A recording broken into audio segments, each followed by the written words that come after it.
Boa noite. Boa noite, queridas. Eu estou muito feliz de todo o meu coração de estar aqui com vocês nessa noite. Eu sou grata a Deus. Amém? Minha mãe disse que não precisava de apresentação, mas de repente você chegou aqui hoje de visita ou nós nos encontramos antes de irmos para Bragança. Então, meu nome é Lívia, eu sou mesmo filha do pastor Zé Luiz. Não parece que minha mãe é minha mãe, porque ela é muito nova para ser minha mãe. É nova demais, e eu me alegro muito por isso, porque eu sei que a beleza é de Cristo. Mas eu estou feliz, e eu quero orar com você agora. Você pode fechar os seus olhos? Senhor, eu quero te pedir que nessa hora, Deus, o Senhor aquiete os nossos corações. O Senhor tome os nossos corações nas tuas mãos e nos ajude a ouvir e a inclinar, não somente os nossos ouvidos, mas a nossa alma para a tua palavra. E eu te peço, ó Deus, que o Senhor me ajude a compartilhar com as minhas irmãs aqui, com estas mulheres preciosas, de forma fiel, a tua palavra. Que o Senhor conduza, que o teu Espírito Santo fale a cada coração, de forma que só Jesus brilhe, e brilhe tão intensamente como só Ele possa brilhar, que nós saiamos deste lugar como transformadas de glória em glória, como diz a tua palavra, pela face de Jesus Cristo. É isso que eu te peço, Senhor, e me coloco nas tuas mãos, junto com todas essas mulheres, porque nós estamos juntas, para nos sentar agora aos teus pés e ouvir a tua voz. Em nome de Jesus é que eu oro, amém. Minhas irmãs, eu me sinto em casa mesmo, né? Eu vivi aqui, nesse lugar. E é interessante porque quando a gente lembra e tem memórias da nossa história, né, nós temos detalhes que nós lembramos. Então, nós nos encontramos com pessoas, sentimos saudade, nos abraçamos, renovamos o amor. Eu me lembro de tantas experiências que eu tive aqui nesse lugar, com Deus e com a igreja. Conversas, risadas, lágrimas, feridas que eu causei e que também foi ferida, curada. Isso é nossa vida. Esse é o nosso drama, a nossa história. E Deus, Ele nos traz, Ele nos leva, assim como nos levou ali para Bragança Paulista. E eu gosto muito mesmo de uma analogia que irmãs nossas em outros tempos usaram, sobre Jesus e sobre o Pai mesmo, o Senhor ser um tapeceiro, né? Que vai tecendo as nossas vidas como aquele tapeceiro que usa linhas de cores diferentes, claras, escuras. E o tapeceiro, quando ele vai tecendo o tapete, você olha e não entende nada. Porque a obra só vai ser completa no final. E quando o tapete for virado, você olha e fala, uau, que lindo. E nós, naturalmente, o ser humano, as mulheres em especial, nós gostamos muito de histórias, nós gostamos muito de narrativas, né? Nós queremos e buscamos histórias que nos comovam. Sabe aquela de se acabar de chorar? Eu tenho uma dificuldade ultimamente com filmes. Eu assisto um filme e falo, gente, não mexeu comigo esse filme. Um parênteses, até se alguém tiver indicação de filme bom, por favor, façam isso, eu estou precisando. Mas nós ficamos em busca disso, né? Hoje a gente tem um WhatsApp, a gente recebe tantos vídeos e histórias comoventes, e a gente fala, uau, e a gente compartilha. E esses vídeos não morrem nunca, porque passa tempo, volta o vídeo, você fala, nossa, já recebi esse vídeo. A pessoa mandou de novo. Mas o que eu quero dizer com isso é que nós temos esse anseio por histórias que nos comovam, que nos motivem, que nos inspirem, que nos encorajem. Nós, quando ouvimos uma boa história, a gente senta e abre bem os ouvidos para ouvir. É como se a gente tivesse uma necessidade que algo nos arrebatasse. É como se a gente tivesse essa necessidade constante por algo extraordinário. Aquela reviravolta, sabe? Aquela virada na vida. E é interessante que a mídia usa muito isso. Esse anseio nosso. De forma absurda até. Porque não é raro você ver alguma propaganda, sei lá, talvez isso caiba mais para os homens, mas acontece muito assim, você vê a propaganda de um carro. E está lá escrito assim no final, esse carro vai transformar o seu dia a dia, a sua vida. Sabe uma coisa assim? Produtos materiais que são vendidos com a promessa de transformar a sua vida, de mudar a sua história, de te inspirar, de te fazer mais feliz.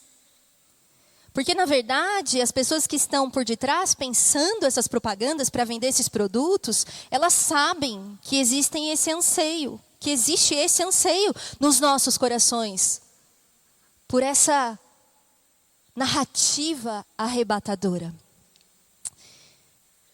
E então, nós fazemos isso com a nossa história também. A gente conta a história da nossa vida, e aí, como foi orado no começo, mulheres de contextos diferentes, de histórias diferentes. A gente conta os fatos da nossa vida da forma como nós enxergamos. Lembramos, certo? E muitas vezes nós contamos a nossa história e editamos os fatos, fazemos aqueles cortes, aquelas edições, destacamos aqueles momentos mais emocionantes, para justamente passar uma imagem de quem nós somos. Porque nós temos essa necessidade. E essa necessidade de termos uma história que impacte, às vezes também pode ocorrer de maneira oposta, mas não menos dramática. Talvez nós, muitas vezes, contemos a nossa história de forma amargurada, de forma descontente, de uma forma amarga. E destacamos aqueles fatos onde nós passamos por circunstâncias que foram frustrantes, ou momentos em que nós fomos de fato feridas, e nós dizemos que aquilo nos moldou, nos fez o que nós somos hoje. Mas o que na verdade eu quero destacar aqui, nesse pensamento inicial nosso, é que nós temos uma tendência de que quando nós contamos a nossa história, nós nos coloquemos como protagonistas dessa história. Nós estamos no papel principal. E nós vamos além. Quando não muito, nós nos tornamos autoras, ou presunçosamente, nós queremos ser autoras, donas da nossa história. E aí você ouve frases, né? A sua história está nas suas mãos. Você define o seu destino. É você quem vai fazer com que a sua história aconteça. Isso é uma pregação, não só dentro das igrejas, porque acontece muitas vezes, mas dos nossos dias, de todos os tempos. Nós queremos ser donas da nossa história. E queridas, existe vozes constantes sobre nós, todos os dias. E eu digo mais, existe uma guerra pelo nosso coração. Essa guerra de uma narrativa para a sua história que você vai comprar e quer tomar o seu coração.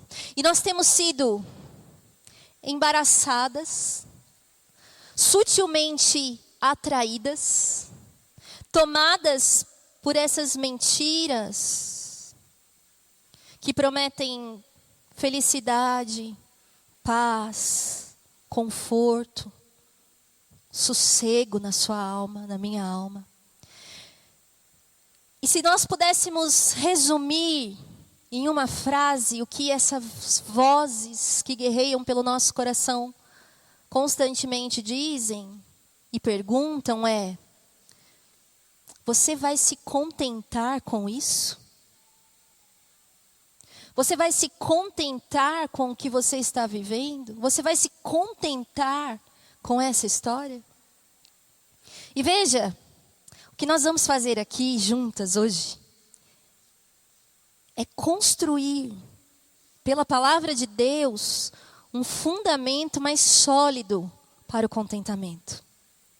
Sabe por quê? A gente gosta assim, eu vou lá, eu quero ouvir algo que agrade meu coração, que fale comigo, mas eu quero saber o que fazer. A gente é prática, mulher é assim, tende a ser assim. Me dá uma lista de passo a passo para eu ter contentamento e tá tudo certo. Mas nós facilmente nos esquecemos de listas. No dia dos vendavais, no dia que o mar está revolto e o caos habita em nosso coração, as listas somem. Nós precisamos de uma âncora que se fundamente em algo sólido e que nos sustente. Então nós vamos falar sobre contentamento, mas nós vamos caminhar até isso. Amém? Estamos juntas? E então, queridas, existe essa guerra que está distorcendo a verdade de Deus, não é de hoje. E que nós precisamos entender, então, que o contentamento bíblico, o contentamento que vem de Deus é diferente, totalmente, do contentamento que o mundo define. Veja a frase que eu disse, você vai se contentar com isso? Nessa frase, nessa pergunta, contentamento diz respeito a algo pouco. Você vai se contentar, você vai se conformar, você vai se deixar se conformar por isso, entende? O contentamento nessa pergunta, e no senso comum, é algo pequeno. É quando você se conforma com algo menor. Mas a palavra de Deus, ela nos revela que o verdadeiro contentamento não tem nada a ver com pouco. Tem a ver com tudo. O tudo. Que é uma pessoa. Jesus. Sabe, minhas amadas, eu não sei se você de repente entrou pela primeira vez numa igreja ou você tem conhecido a palavra de Deus. Mas quando eu vou falar verdade da palavra de Deus, você pode se perguntar, como é que eu sei que essa é a verdade? Como é que eu sei que a Bíblia é a verdade? Eu poderia te dizer assim, você quer que eu te prove? Mas essa não é a ideia. Eu não preciso provar que a Bíblia é verdadeira.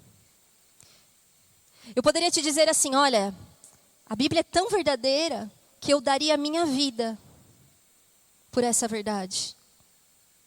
E mesmo assim, isso seria pouco. Por quê? Porque a palavra de Deus está muito acima de mim. Porque eu não preciso defendê-la, ela defende a si mesma. E o que eu quero dizer com isso é, você quer saber se a palavra de Deus é verdadeira? Eu não preciso provar para você, você precisa provar da palavra de Deus. E você verá que ela é verdadeira. Então o que eu posso dizer é, tome a palavra de Deus. Prove e experimente.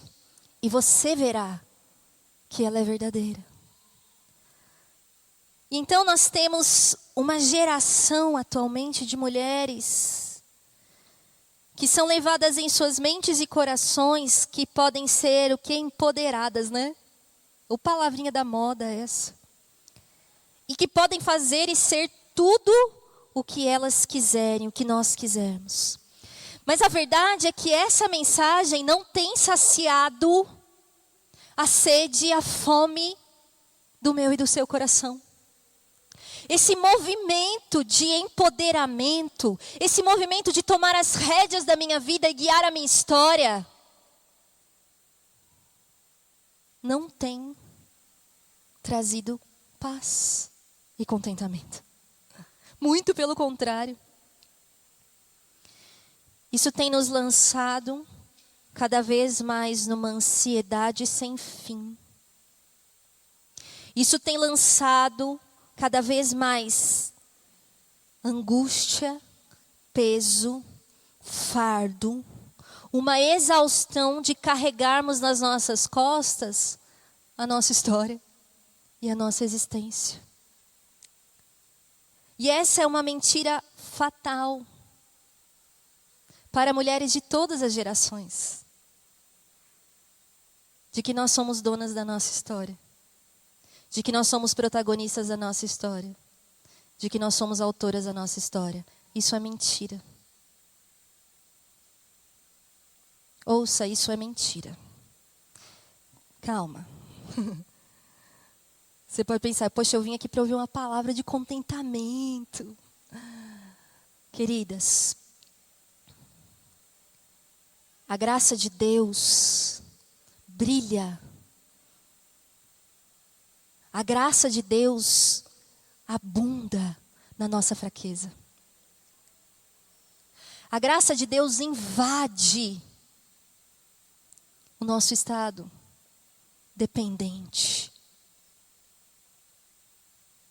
frágil, necessitado de um autor, de um protagonista, de um dono da nossa história.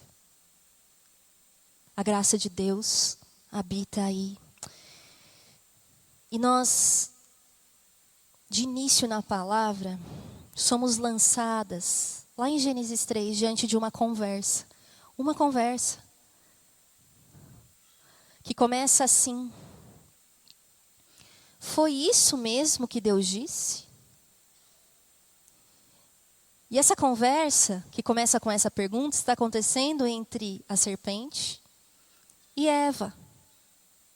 E a serpente chega e diz: foi isso mesmo que Deus disse? Eu vou ler, vocês ouçam. Não comam de nenhum fruto das árvores do jardim? Respondeu a mulher à serpente: podemos comer do fruto das árvores do jardim. Mas Deus disse: não comam do fruto da árvore que está no meio do jardim, nem toquem nele, do contrário vocês morrerão. Disse a serpente à mulher: certamente não morrerão. Deus sabe que no dia em que dele comerem, seus olhos se abrirão e vocês serão como Deus, conhecedores do bem e do mal. Quando a mulher viu que a árvore parecia agradável ao paladar, era atraente aos olhos e além disso desejável para dela se obter discernimento, tomou do seu fruto, comeu, deu ao seu marido que comeu também. Ouvindo o homem e sua mulher, os olhos dos dois se abriram e perceberam que estavam nus. Então juntaram folhas de figueira para cobrir-se. Ouvindo o homem e sua mulher os passos do Senhor Deus que andava pelo jardim quando soprava a brisa do dia, esconderam-se da presença do Senhor Deus entre as árvores do jardim. Mas o Senhor Deus chamou o homem perguntando: onde está você? E ele respondeu: ouvi os teus passos no jardim e fiquei com medo, porque estava nu. Por isso me escondi. Eu sei que você conhece esse texto. Eu também. Mas hoje, mais uma vez, lendo esse texto, eu pensei: Senhor, eu preciso lê-lo todos os dias da minha vida. O que acontece é que, nessa conversa, Eva foi assediada por uma pergunta que poderia ser traduzida talvez assim: Eva, Você está contente com isso? Eva, você vai se contentar com isso? Eva, você pode domar o rumo da sua história. Você pode ser a protagonista, você pode ser como Deus. Queridas, nós estamos diante desse texto que nos revela a luta do nosso coração. A mentira, ela distorce a verdade de Deus, ela faz com que coloquemos em pé de igualdade o tudo. O relacionamento com Deus, a paz com Deus, em pé de igualdade com o nada. De forma que aquilo que me falta se torna o tudo. Todas as árvores, menos uma. Mas a uma virou tudo. Me falta isso, me falta tudo. Engano, mentira, sutil e violenta sobre as nossas vidas. O texto continua dizendo que eles comeram e logo perceberam, estamos descobertos. Eles tentaram resolver a sua história fazendo roupas de folhas de figueira. Deus chega no jardim e a pergunta é: onde está você? Porque o homem se escondeu de Deus. Nós vemos aí o que é o pecado. O pecado, então, é sobre nós rompermos com a verdade de Deus. O pecado é sobre nós desejarmos autonomia da fonte da vida plena que sustenta a minha existência, para me lançar nessa tentativa destruidora de domar a minha história, de prover eu mesma o que eu preciso. O pecado define o contentamento como eu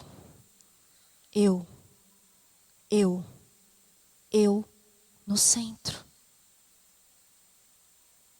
Eu sou a protagonista. O pecado fomenta a nossa mente e o nosso coração, dizendo que nós somos autossuficientes e que nós não precisamos de Deus. E você diz assim: terrível isso. A obra do inimigo, a obra de Satanás é terrível.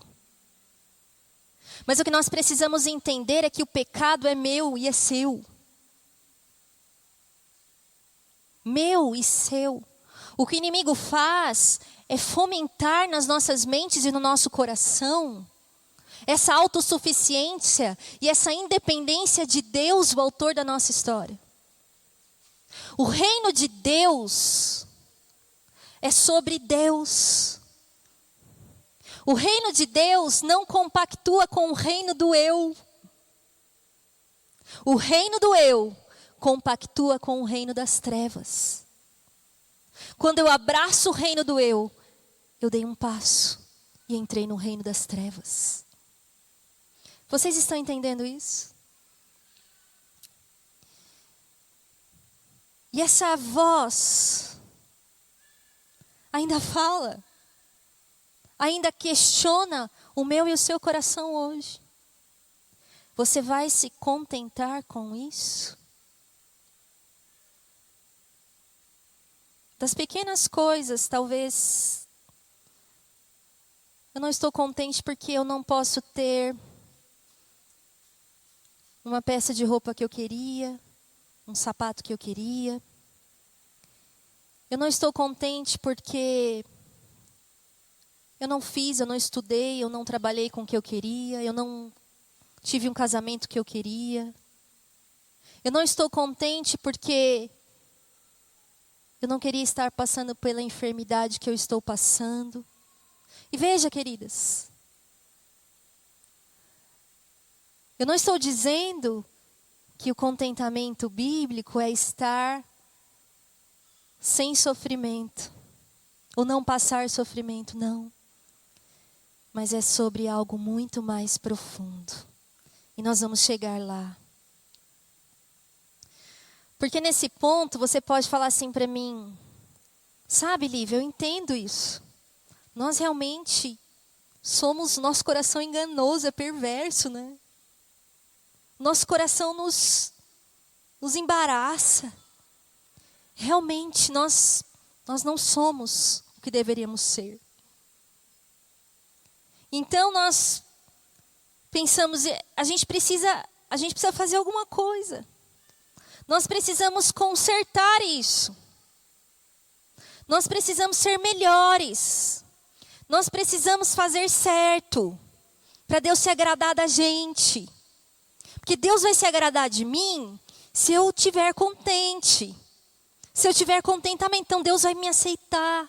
Eu preciso lutar por isso. Eu preciso fazer certo. Eu preciso criar regras. Eu preciso criar leis. Eu preciso alcançar um mérito aceitável diante de Deus. Eu preciso melhorar. Mas o fardo só aumenta. O cansaço e a ansiedade só aumentam. E você fala, mas eu estou fazendo certo. Por que está dando errado?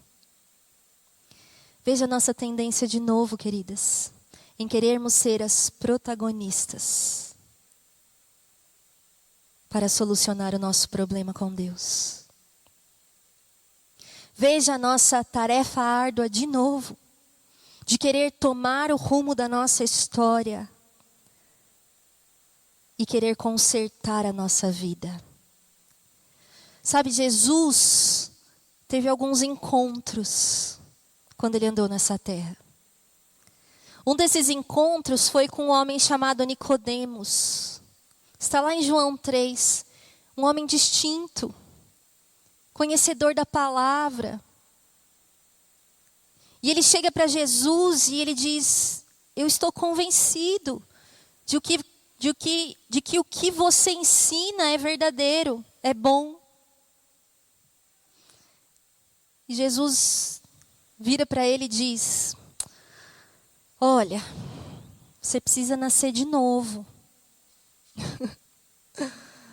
Às vezes eu leio as coisas na Bíblia, a gente lê as coisas na Bíblia e a gente já está acostumada, né? Mas eu fico pensando nessa conversa.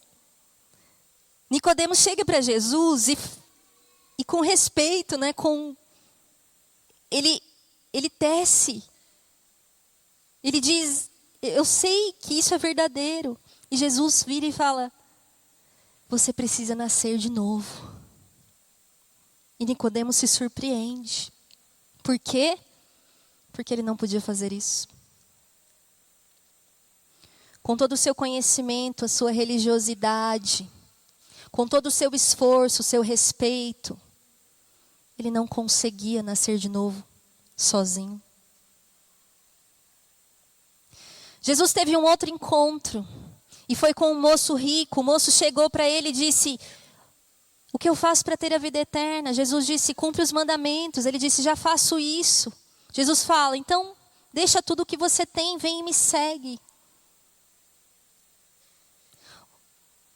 E você sabe o que acontece? Aquele moço vai embora triste. Os discípulos veem aquela cena, olham para Jesus e dizem, Senhor, como assim? Se ele não consegue, e nós? Mas então o Senhor diz, as coisas, vamos ler juntas? As coisas que são impossíveis aos homens, são possíveis a Deus. E só a Deus. Queridas, o que eu quero dizer com tudo isso é que nós precisamos de um protagonista melhor. Nós precisamos de uma intervenção do alto sobre a nossa história. A questão é que Deus, entrou nessa história. Em que sentido, Lívia? Ele assumiu um papel. Ele encarnou um papel. Ele entrou na história. Ele se fez homem e entrou na história. Por quê? Por causa do que nós acabamos de cantar. Tomou o quê? O meu lugar.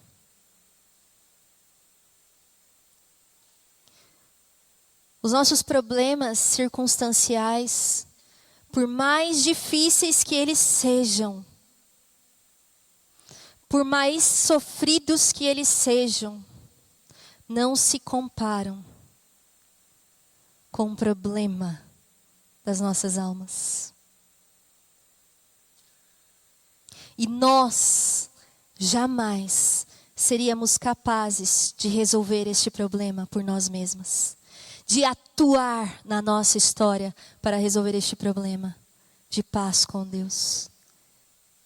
E então o que nós vemos no Evangelho é que Jesus tomou o nosso lugar na cena principal, no lugar que eu não poderia, no lugar que eu não suportaria, e só Ele poderia. Ele se vestiu de carne para protagonizar a cena da cruz. E o que é que Isaías 23, 53 diz? Ele tomou sobre si as nossas enfermidades. Ele tomou sobre si as nossas doenças. Ele tomou sobre si as nossas dores. Ele sofreu. Ele foi traspassado pelas nossas transgressões. Ele foi esmagado. Ele, o protagonista. Ele fez e atuou na cena principal, que era minha e que era sua. Mas Ele tomou o nosso lugar, de uma vez por todas. Portanto, queridas, ouça aqui. Jesus é a reviravolta das nossas vidas e da nossa história. Eu amo os todavia da Bíblia. Todavia é uma reviravolta. Todas as vezes que você está lendo um texto e você vê todavia, as coisas mudaram. Houve uma reviravolta. Nós vemos isso em Lamentações 3. Veja como esse capítulo começa. Fala de um homem, de uma cena, de alguém. E esse capítulo começa dizendo: eu sou o homem que viu a aflição trazida pela vara da sua ira. Quem é que recebeu a ira de Deus sobre si no meu lugar? Quem? Jesus. E é um texto tão conhecido. Ele continua dizendo, nós vamos chegar aí. Lembro-me da minha aflição, do meu delírio, da minha amargura e do meu pesar. Lembro-me bem disso tudo e a minha alma desfalece dentro de mim. Todavia,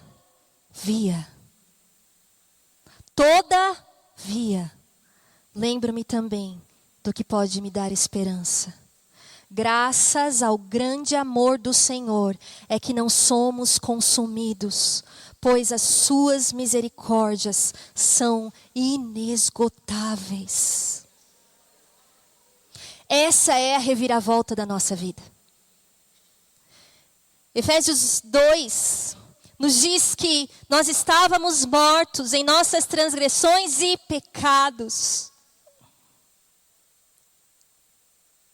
Diz que nós estávamos debaixo da ira de Deus.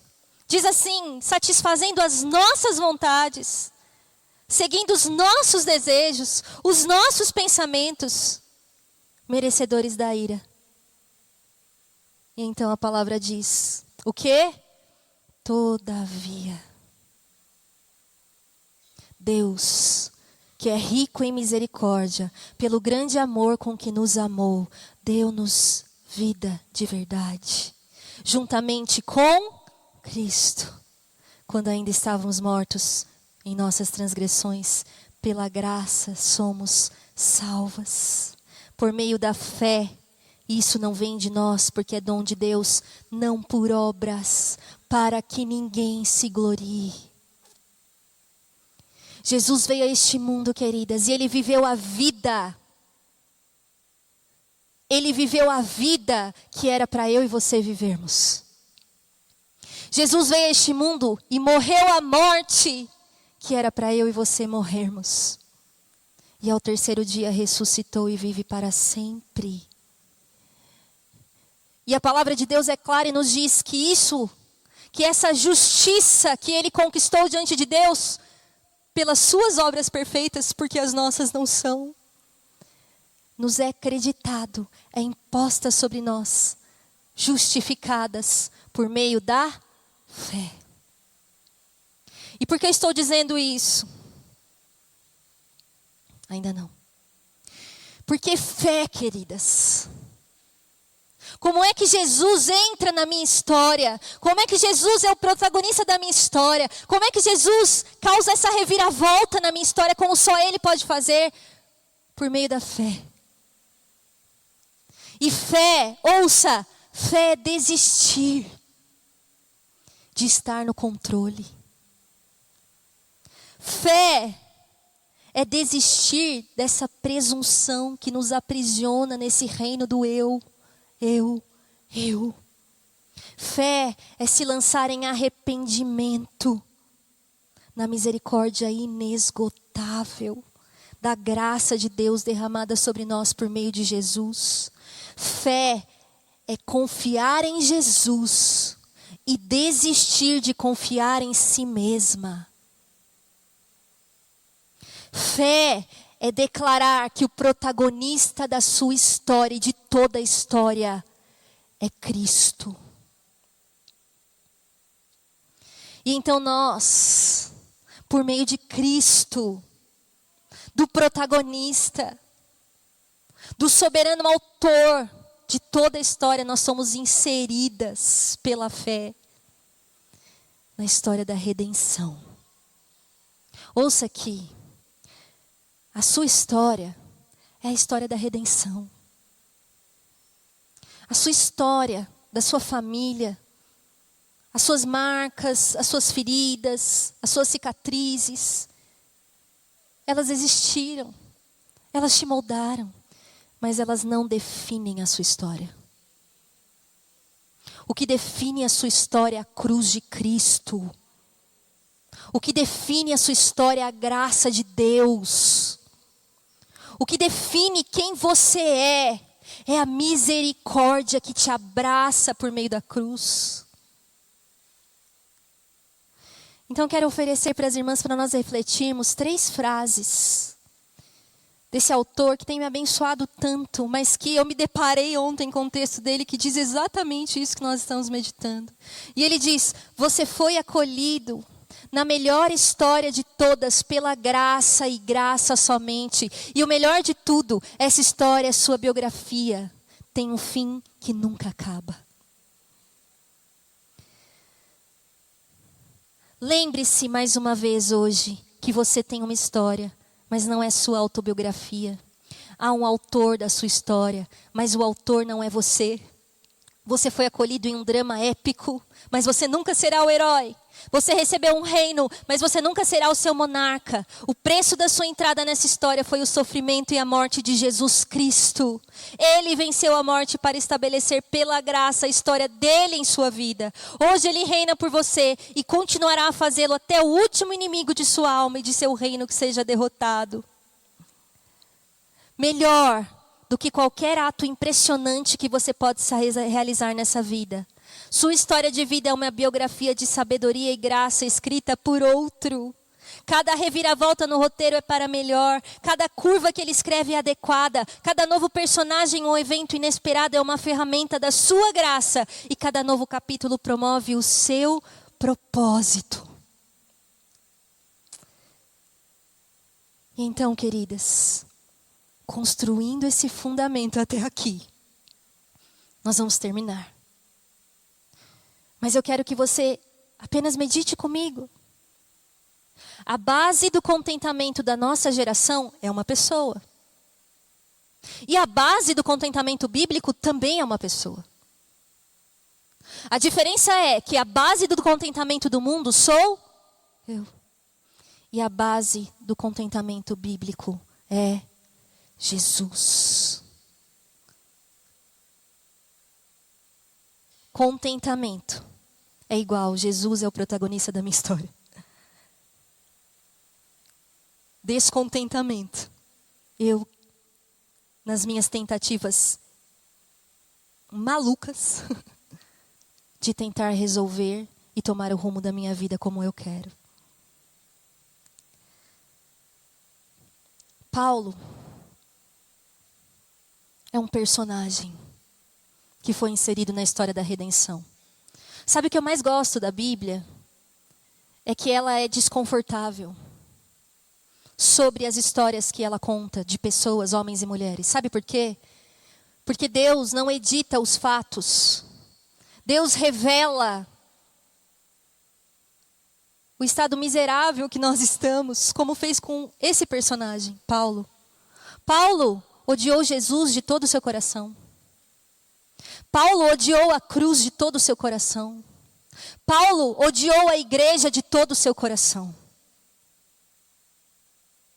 Paulo teve sangue em suas mãos de Estevão.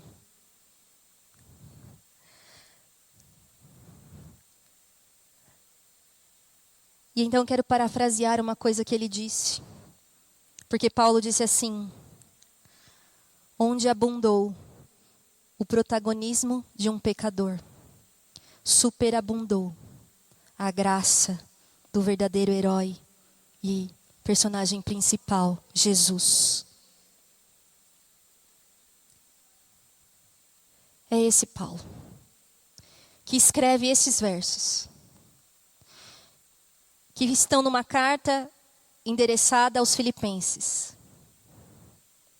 Eu te encorajo, leia essa carta. Mas sabe, querida, se nós lermos essa carta desavisadas, e você já está sendo avisada agora, ela é uma carta sobre grande alegria. Você vai meditando nessa palavra e isso vai te enchendo dessa alegria. Mas se nós estamos desavisadas, nós pensamos, Paulo escreveu de uma casinha branca. Como que é a música, mãe? Paulo escreveu de uma casinha branca, num monte verde, na rede, numa varanda. Paulo estava de boa e escreveu a carta aos Filipenses, certo? Você lê essa carta e você fala assim, que alegria. 30 anos do seu ministério. Naufrágios, açoites, muitos. Perseguições, perdas, grandes perdas. Paulo se encontra preso, acorrentado 24 horas a um guarda romano. Um homem que andou proclamando o evangelho, preso, aguardando, sem saber quando, a sua sentença final. E Paulo escreve Filipenses. O que eu quero dizer, embasando você nisso, é que Paulo nos ensina sobre contentamento. Porque Paulo é Jesus? Não. Porque Paulo entendeu que o contentamento se baseia em uma pessoa, Jesus. E ele diz, sei o que é passar necessidade, e sei o que é ter fartura. Aprendi o segredo de viver contente, em toda e qualquer situação. Seja bem alimentado, seja com fome, tendo muito ou passando necessidade, tudo posso naquele que me fortalece. Queridas, Paulo nos fala sobre segredo e motivo. Eu tenho uma receita de bolo de banana que a minha avó me passou, que a minha tia passou para minha avó. Logo, é uma receita de família. E as minhas amigas, uma delas aqui, ó, me pediram a receita do bolo. Porque eu acho que ela gostou, né? E eu passei a receita. Mas eu disse, olha, essa receita tem um segredo. E o segredo é misturar tudo com a mão. As minhas amigas falaram, imagina que eu vou fazer um bolo, vou misturar tudo com a mão. E o segredo até parece.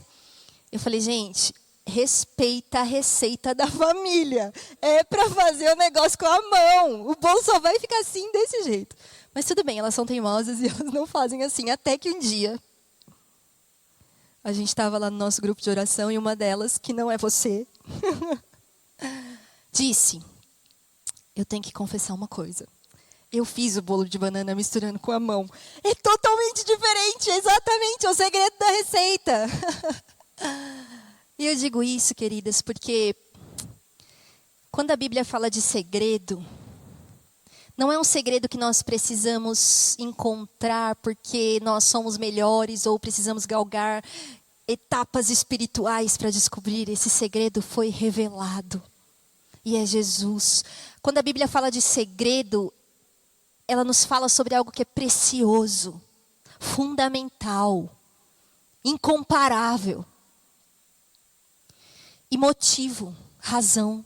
Paulo nos fala sobre a razão. Por exemplo, se eu falo assim para os meus filhos, vão tomar banho e vocês vão dormir mais cedo hoje. Nossa, por quê? É uma luta, né, gente? Quem tem filho sabe. E para chegar lá no banho, para chegar na cama. Mas se eu digo assim, vocês vão tomar banho e vocês vão dormir cedo, porque amanhã a gente vai sair cedinho para ir para a casa do vovô e da vovó. Eles vão na hora. Eles saem correndo. Eles brigam para quem vai tomar banho primeiro. Gente, é um milagre. Por causa do motivo. Por causa da razão. Paulo nos fala sobre isso. Paulo nos fala sobre isso. Ele diz que o segredo que ele aprendeu do contentamento é: tudo posso naquele que me fortalece. E eu gosto de dizer isso. Essa frase que nós usamos inclusive para animar umas às outras, não é sobre mim, não é sobre você, é sobre Jesus, é sobre o naquele. Tire o naquele e você não pode nada. Nada. Eu tudo posso em Jesus que me fortalece. Sabe, queridas, quando Paulo diz, eu aprendi o segredo de viver contente. A palavra que está no original, que foi escrito em grego dessa carta, ela significa autossuficiente.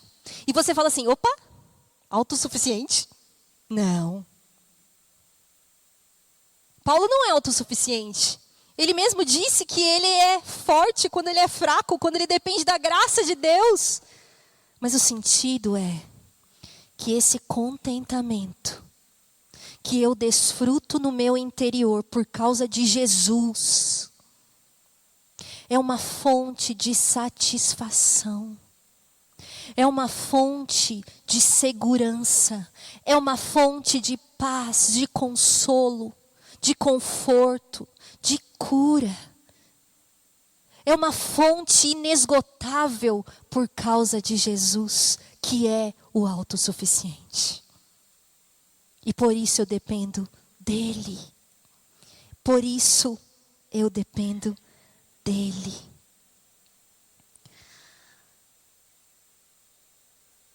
E se isso é verdade sobre o apóstolo Paulo,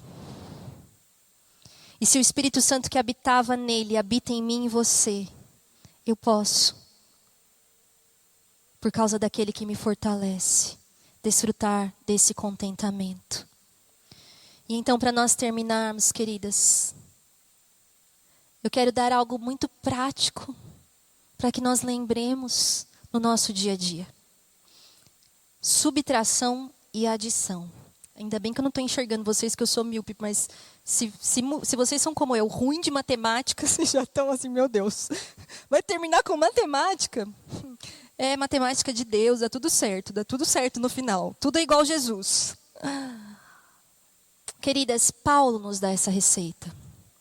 Paulo nos fala sobre isso, quando ele diz: subtraia, não andem ansiosos por coisa alguma, mas antes, em tudo, pela oração e súplicas e com ações de graça, apresentem seus pedidos a Deus. E a paz de Deus, que excede todo entendimento, guardará os seus corações e as suas mentes em Cristo Jesus.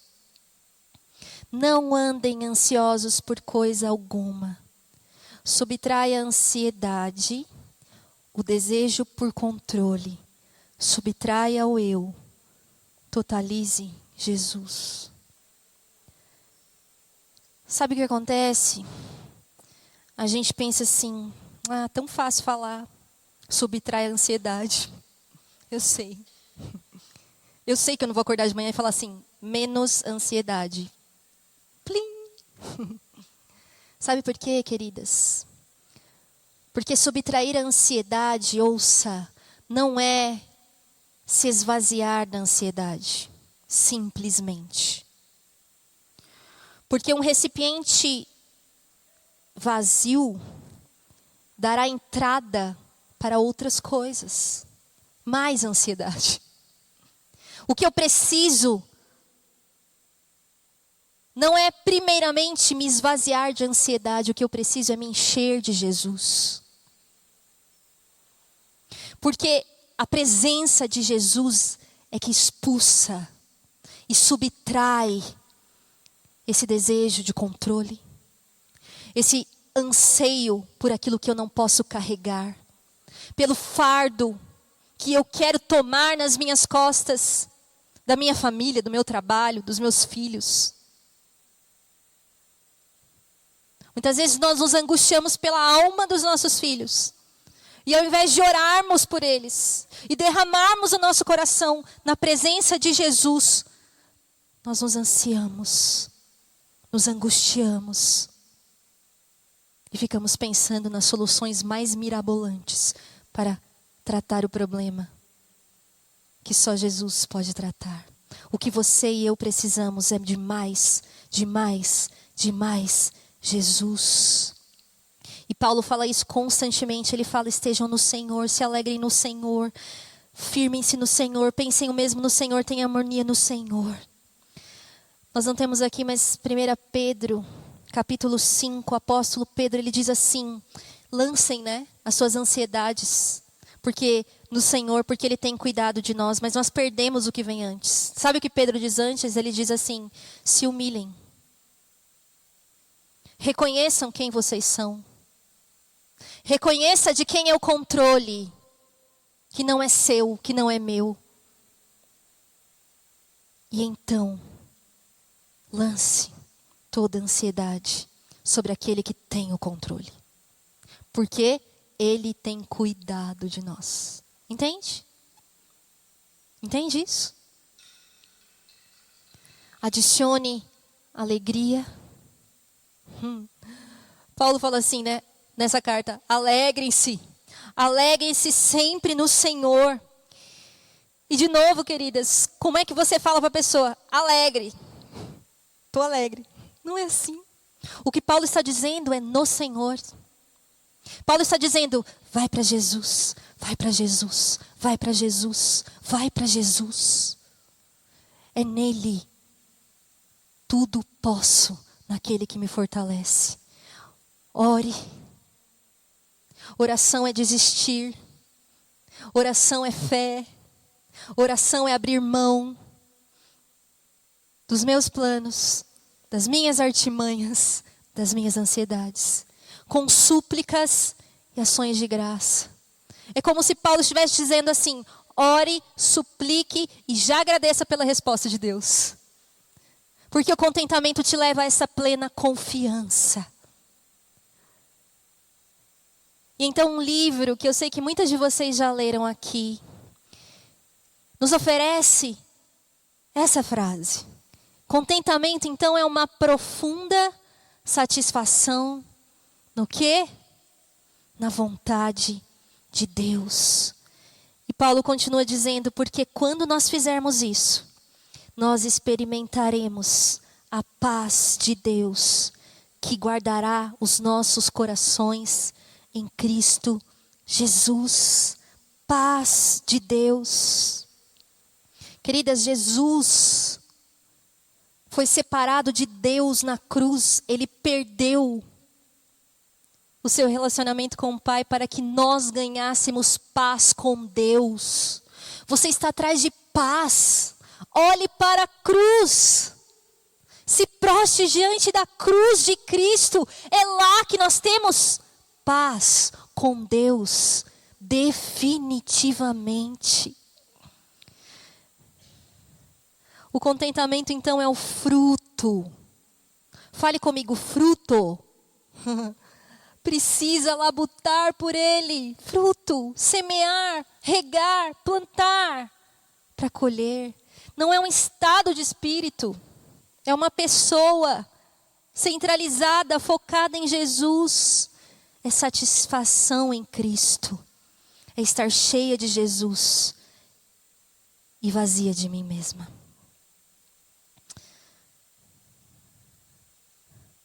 Então, queridas, nós precisamos entender que nós precisamos olhar para a nossa história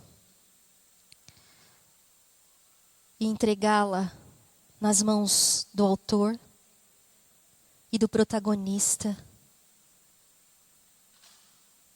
que é o único capaz de nos conceder o verdadeiro contentamento.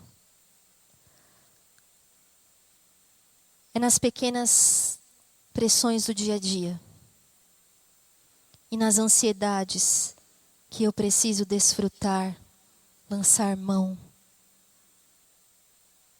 desse contentamento. Mas eu sei também que algumas de nós talvez tenha recebido uma porção maior nesses dias ou durante a sua história. Que às vezes você pensa assim, eu quero só dormir para pagar esse dia, acordar no outro e ver se essa angústia passa, essa ansiedade passa. E quando você abre os olhos no outro dia, ainda está lá. Sabe, minhas amadas, o que eu estou propondo aqui, pela palavra de Deus, não é que você acorde e diga, eu não tenho contentamento. O Senhor não me vê. O que eu estou propondo aqui, por meio da palavra, é que mesmo que você acorde pela manhã, e quando você abrir os seus olhos, o peso estiver no seu coração, você declare, não importam as circunstâncias. Seja ela de fartura, seja ela de necessidade. Eu aprendi o segredo de viver contente. Tudo posso naquele que me fortalece. Não é sobre uma vida que não precise lutar pelo contentamento. É sobre depositarmos a nossa confiança no Senhor, independente dos resultados. Por quê? Porque eu tudo posso naquele que já definiu a minha e a sua história. Amém? Eu queria que você fechasse os seus olhos por um instante.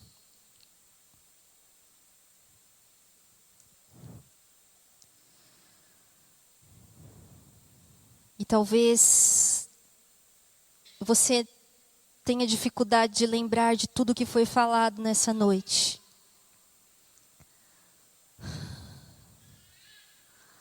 Mas uma coisa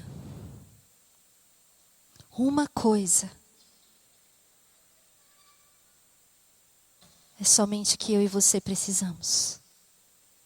Jesus, Jesus, Jesus, o verdadeiro contentamento.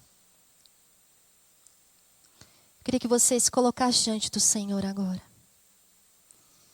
e clamasse a Ele, enquanto nós cantamos essa canção, derramando mesmo esse desejo de controle, essa ansiedade, essa necessidade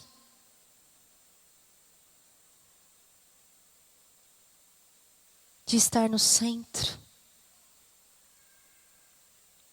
E em arrependimento, entrega, nós possamos nos lançar, abrindo mão do eu, e receber o reino de Deus sobre os nossos corações.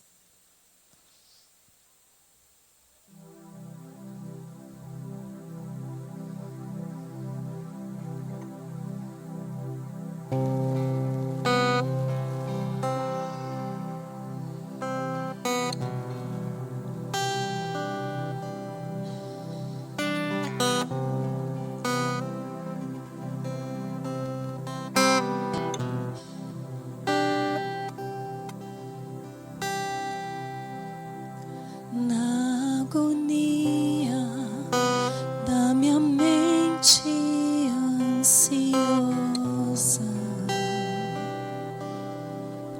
surge a calma que eu encontro só em Ti.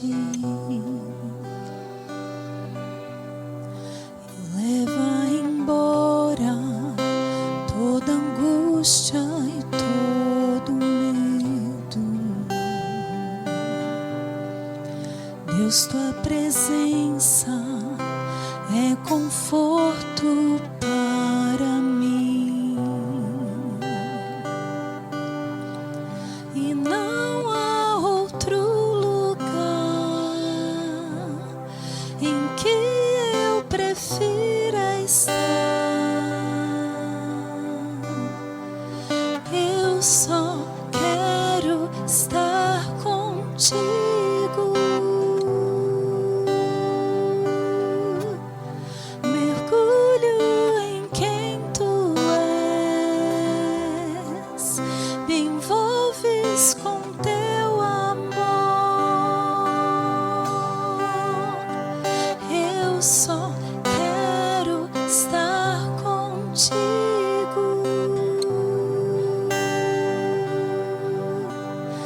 Estás comigo, não me importa o amanhã. Em Ti descanso, nada eu posso controlar. Eu me concentro na tensão desse momento. Deus, Tua presença é conforto para mim. E não há outro lugar em que eu prefira estar. Eu só quero estar contigo.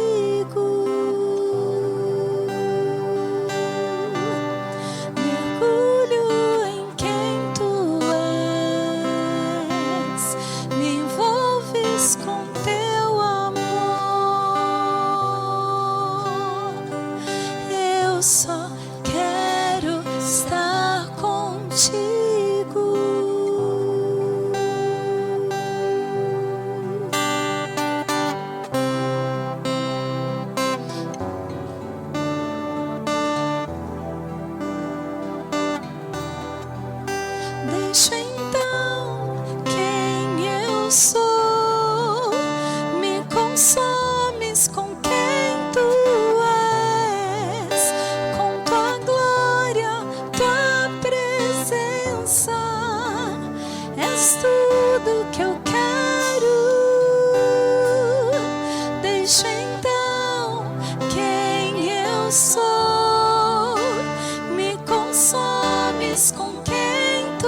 contigo.